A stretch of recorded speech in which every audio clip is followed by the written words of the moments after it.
Dear people of the world, I, Willy Wonka, have decided to allow 5 children to visit my factory this year. The vision of the film has come from Tim Burton. The language of the visual starts with the language that Tim has come up with. And that's in response to how he and Roald Dahl's vision kind of come together. Action! Sounds impossible. It is impossible. Right. It's descriptive, but then it still allows you to interpret it. I always thought that was quite interesting. That's something we tried to retain and just sort of set it in its own city and not really describe where it really is. The interpretation that Tim and Alex McDowell have given this is beyond anyone's imagination. Tim made it really clear the way to produce this film and the way to tell this story was practically, with as much real set building as possible. It's the detail that Tim and the production designers have put into it. It's fantastic. It's fantastic. When we started the overall design, the very first thing to do was to establish the polar opposites of the environment. One was the town and one's the factory. The factory looms over it, and in a direct line from that, way down the bottom of the hill, is the little crumbling bucket house, which is also a unique structure in the town. All the rest of the town in between the bucket house and the factory is basically identical, generic housing. It has both an American sensibility and a British sensibility. It's interesting because you don't really know where it takes place. It gives it its kind of fable-like quality. It was something that really helped us in building the backlot town because we literally cast the houses out of plaster. That translated very nicely into building the miniature because they built them in the same way. We're giving them all the big wide shots to establish the scale and immensity of the factory, and it gives them reverse angles back down through the town to Charlie Bucket's house.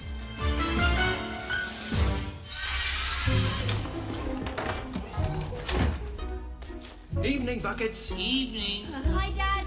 Our little cottage that we live in is just incredible. Let's try one. The end result, I think, it was wonderful, really. I mean, this house is about to fall over. They haven't got any money, they can't afford to do anything with it. There's not a straight line in it, and the set is quite lethal. I mean, you need to sort of almost extreme sport working on a set, because you can easily do an ankle, but we get used to it. It was very tiny set. 20 foot by 15, very tiny. Soup's almost ready, darling. Here's her very mean and meagre kitchen. The whole thing was totally impractical, but it worked. Good night.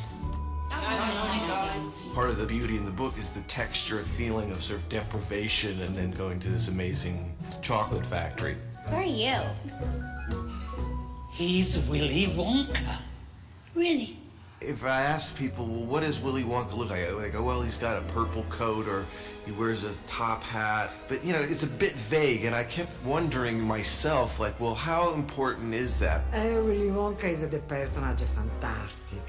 Is a very strange mentality, the man. Oh boy, do I.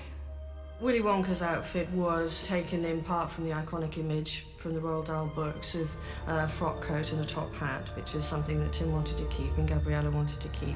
So basically an Edwardian dandy type costume with several updates because it's a Tim Burton movie. Willy Wonka seems to be somewhat vain in the way he dresses, so there was a certain kind of particular quality to him that we wanted to do. He's a magic personage. I'm sorry, I was having a flashback. There are many sets and many costumes, but they all have a distinctive look that Tim and Alex and Gabriella figure out. I'm closing my chocolate factory forever. I'm sorry.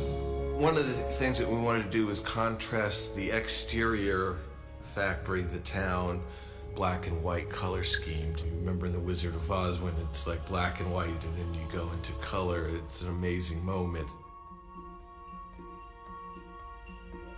The chocolate room is amazing. The first thing I remember is the chocolate river and the waterfall just thundering the whole time, and it was so thick and gloopy. Do be careful, my dear children.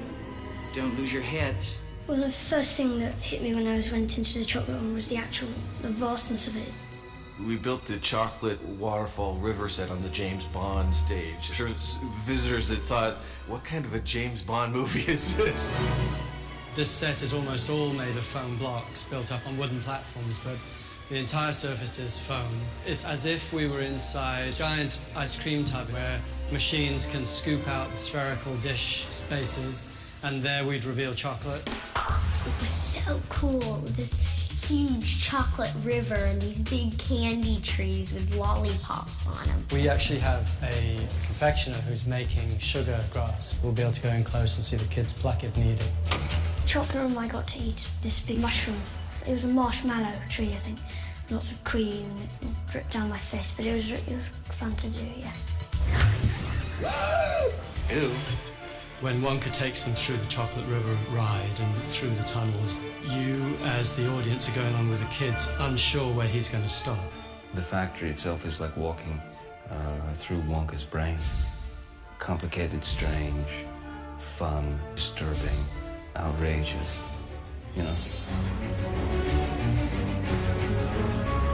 Without really knowing what the machines were going to look like, we grabbed piles of junk from the aeronautic industry, old jet engines and things like that. We started picking things out of the piles and assembling the machines to just basically fit the kind of profile of what we wanted them to do. We never really had construction drawings. We only had the vaguest idea of how it would all go together. Really nobody, including my own team, knew what that set was going to look like until about 2 weeks before shooting. I like this room because it's more high-tech. You just want to know what's in the machines and what's making everything happen. The nut room feels more like a hospital. It's got this very repetitive plastic finish, sterile colours. Turns out that most of the sets in the factory have fully enclosed the action. You went into the set and that was the full environment on each of the sets, so that was great, which I love too because it meant less visitors on the set. And the other thing about these sets is that they're a pain for all the crews because you always have to wear boots so that you don't damage the floor, and that keeps even more people out of the set. And Tim, I think, likes the fact that he has a lot more privacy. The TV room is actually the first set we really conceptualized that Tim liked, and it was really straight from the book.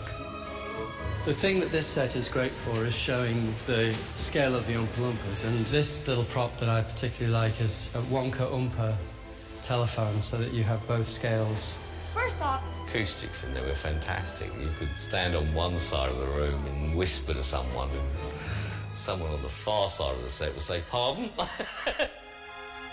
As we had pre-lit the set, basically by putting big lights on top of those cylinders there, and because the walls were white, it was already lit. I had nothing to do.